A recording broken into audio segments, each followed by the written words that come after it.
부산진 믿음의 가족 여러분, 오늘도 하나님께서 주시는 은혜와 평강이 여러분과 여러분의 가정과 여러분의 일터에 함께 하시기를 소망합니다. 오늘 함께 나누실 하나님의 말씀은 예레미야 13장 1절부터 14절 말씀입니다. 여호와께서 이와 같이 내게 이르시되 너는 가서 뱃띠를 사서 내 허리에 띠고 물에 적시지 말라 하시기로 내가 여호와의 말씀대로 띠를 사서 내 허리에 띠니라. 여호와의 말씀이 다시 내게 임하여 이르시되 너는 사서 내 허리에 띈 띠를 가지고 일어나 유브라데로 가서 거기서 그것을 바위 틈에 감추라 하시기로 내가 여호와께서 내게 명령하신 대로 가서 그것을 유브라데 물가에 감추니라. 여러 날 후에 여호와께서 내게 이르시되 일어나 유브라데로 가서 내가 내게 명령하여 거기 감추게 한 띠를 가져오라 하시기로 내가 유브라데로 가서 그 감추었던 곳을 파고 띠를 가져오니 띠가 썩어서 쓸 수 없게 되었더라. 여호와의 말씀이 내게 임하니라. 이르시되 여호와께서 이와 같이 말씀하시니라. 내가 유다의 교만과 예루살렘의 큰 교만을 이같이 썩게 하리라. 이 악한 백성이 내 말 듣기를 거절하고 그 마음에 완약한 대로 행하며 다른 신들을 따라 그를 섬기며 그에게 절하니 그들이 이 띠가 쓸 수 없음같이 되리라. 여호와의 말씀이니라. 띠가 사람의 허리에 속함같이 내가 이스라엘 온 집과 유다 온 집으로 내게 속하게 하여 그들로 내 백성이 되게 하며 내 이름과 명예와 영광이 되게 하려 하였으나 그들이 듣지 아니하였느니라. 그러므로 너는 이 말로 그들에게 이르기를 이스라엘의 하나님 여호와의 말씀에 모든 가죽 부대가 포도주로 차리라 하셨다 하라. 그리하면 그들이 내게 이르기를 모든 가죽 부대가 포도주로 찰 줄을 우리가 어찌 알지 못하리요 하리니 너는 다시 그들에게 이르기를 여호와의 말씀에 보라. 내가 이 땅의 모든 주민과 다윗의 왕위에 앉은 왕들과 제사장들과 선지자들과 예루살렘 모든 주민으로 가득 취하게 하고 또 그들로 피차 복종하여 상하게 하되 부자 사이에도 그러하게 할 것이라. 내가 그들을 불쌍히 여기지 아니하며 사랑하지 아니하며 아끼지 아니하고 멸하리라 하셨다 하라. 여호와의 말씀이니라. 아멘. 오늘 본문은 뱃띠를 통한 상징적 행위와 포도주 가죽 부대를 통해 타락과 부패가 극심한 유다에 대하여 간접적으로 심판을 예언하신 사실을 기록하고 있습니다. 오늘 본문은 썩은 뱃띠의 비유로 불리기도 하는데요.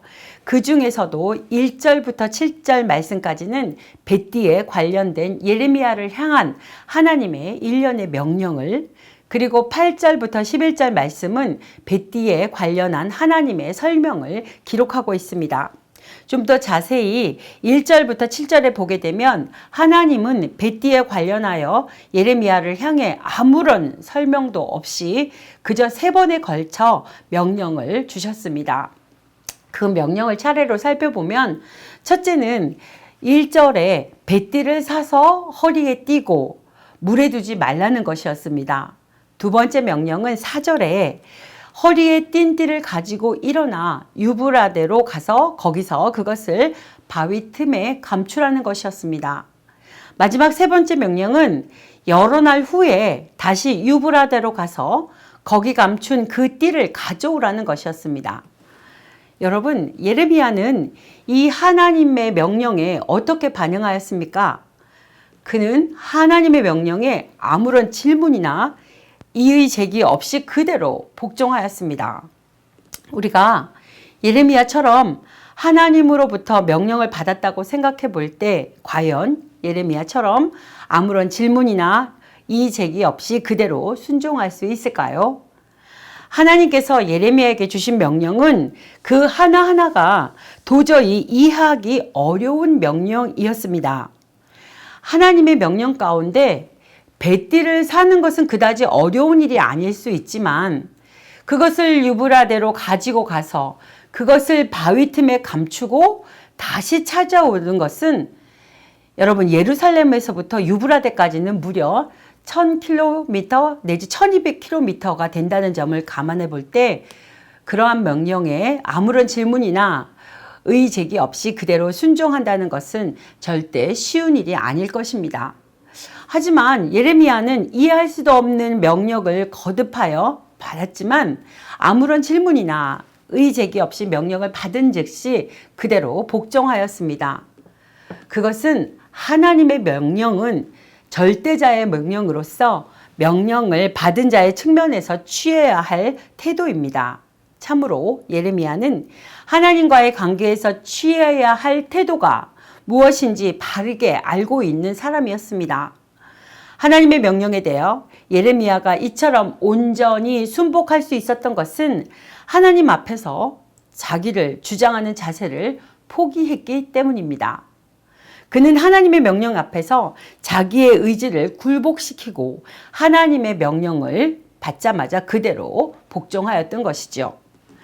예수께서 구속 사역을 완수하신 것도 바울이 4차에 걸쳐 세계 전도 여행을 할 수 있었던 것도 모두 철저한 자기 포기에 바탕을 둔 하나님의 명령에 대한 순종의 자세가 있었기에 가능한 일이었습니다. 이 시간 하나님의 말씀 앞에 우리는 어떤 자세를 취하고 있는지 돌아보기 원합니다.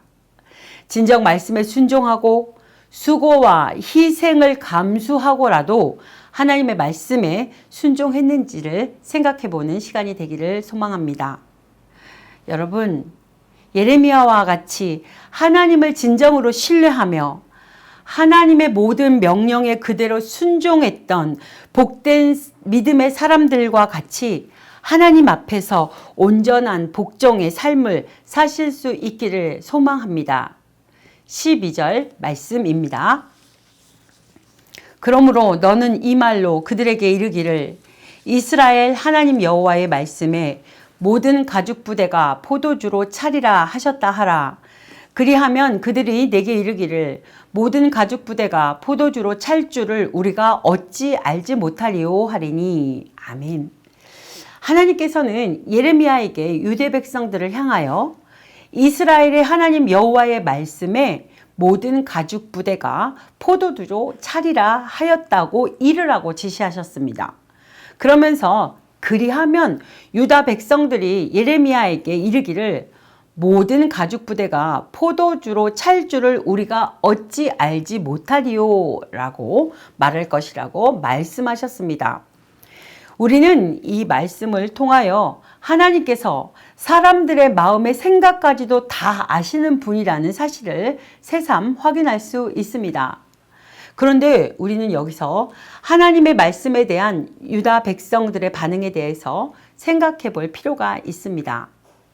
우리가 하나님께서 예레미야를 통해 유다 백성들에게 전하라고 지시하신 메시지의 내용을 보면 전혀 이해하기 어려운 말씀은 아닙니다. 모든 가죽 부대가 포도주로 차리라. 이해 못할 부분이 어디 있습니까?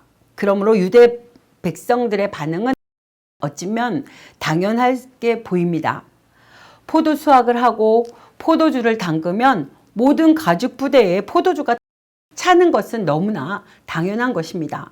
따라서 여기 유다 백성들의 반응에는 예레미야가 전하는 하나님의 말씀에 대한 경멸의 의미가 내포되어 있다고 할 수 있습니다. 왜 지극히 당연한 말, 누구나 다 아는 말을 하느냐는 것이죠. 그러나 문제는 하나님의 메시지는 그렇게 당연한 것이 아니라는 데 있습니다. 하나님의 메시지는 13절을 통해서 알 수 있는 것처럼 가죽 부대로 상징되는 유다가 포도주로 상징되는 하나님의 진노가 가득 임하게 될 것을 경고하신 것입니다.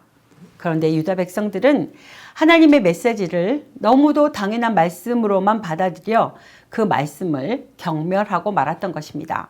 이는 그들이 하나님의 말씀을 오직 머리로만, 지식으로만 이해하려는 결과였던 것이지요.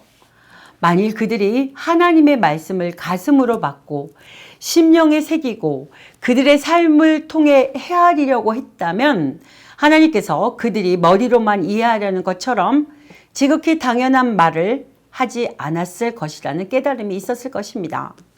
사랑하는 믿음의 식구 여러분, 하나님의 말씀에 복종하고자 한다면 철저한 자기 포기가 선행되어야 합니다. 그리고 하나님의 말씀은 무엇이든지 머리로 이해하려고 할 때 잘못을 범하게 됩니다.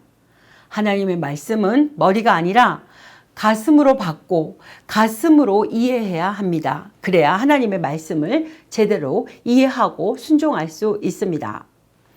하나님의 말씀이 저와 여러분의 심령과 삶을 주관하여 은혜로운 변화의 역사, 영생에 이르는 축복의 결실을 맺게 하실 것입니다. 기도하시겠습니다. 전능하신 하나님, 하나님 말씀에 겸손히 따르는 순종의 삶을 살기 원합니다. 자기 소견에 옳은 대로 행하다 결국 하나님을 거역하는 자리에 서지 않도록 늘 말씀에 내 자신을 비추게 하시고, 비록 부족하고 능력이 없고 가진 게 없다고 해도 하나님께 순복하는 믿음을 저희에게 허락하여 주시옵소서. 겸손함으로 하나님께 필요한 자로 귀한 도구로 쓰임받기 원합니다. 주님, 우리 교회를 사용하여 주시옵소서. 예수 그리스도의 이름으로 기도드립니다. 아멘.